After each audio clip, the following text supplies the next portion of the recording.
On pourrait rester des heures ici sans voir âme qui vive. Vladimir? Voici Brouchim, en hébreu, les bienvenus ou les bénis, population 4, 7, voire 10 habitants. Les statistiques officielles ne sont pas à jour. Plus une poignée de squatteurs qui promettent d'y établir une école de préparation au service militaire. Brouchim, c'est aussi un futur parc immobilier de 400 unités de logement sur un terrain pas encore totalement déminé que Benjamin Netanyahou veut rebaptiser en village Donald Trump. Un geste de remerciement au président américain après sa reconnaissance par décret présidentiel de la souveraineté israélienne sur le plateau du Golan. Créer un village de plus ne suffit pas à développer et à renforcer le Golan. Il y a beaucoup de travail à accomplir dans les domaines de l'infrastructure, de l'agriculture, de l'éducation ou de l'emploi. Ce lotissement oublié même des Israéliens ne semble guère offrir le genre de rapport qualité-prix digne d'un président qui a fait sa carrière immobilière à New York.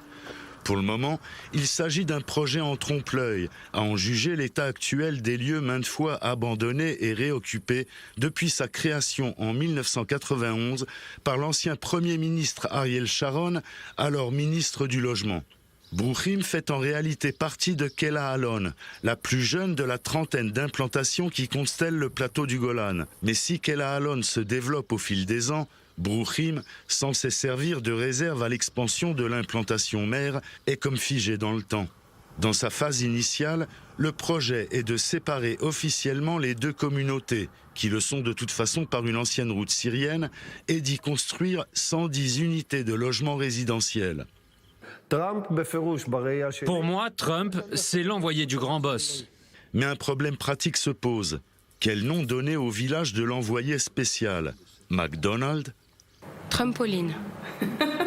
Il y a de nombreuses façons d'honorer quelqu'un et d'en faire un élément important de l'identité d'une communauté, mais sans l'appeler par son nom. Un nom en dit long sur l'histoire, la mémoire, l'idéologie d'une nation.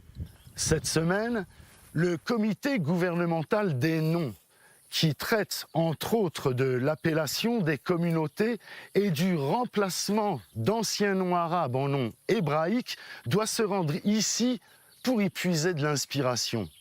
Les résidents du Golan espèrent quant à eux que le choix de nom de ce village, Trampien ou Trampiste, fera bien sûr allusion à la gratitude qu'ils expriment au président américain, mais d'une façon, comment dire, délicate, diplomatique et politiquement correcte.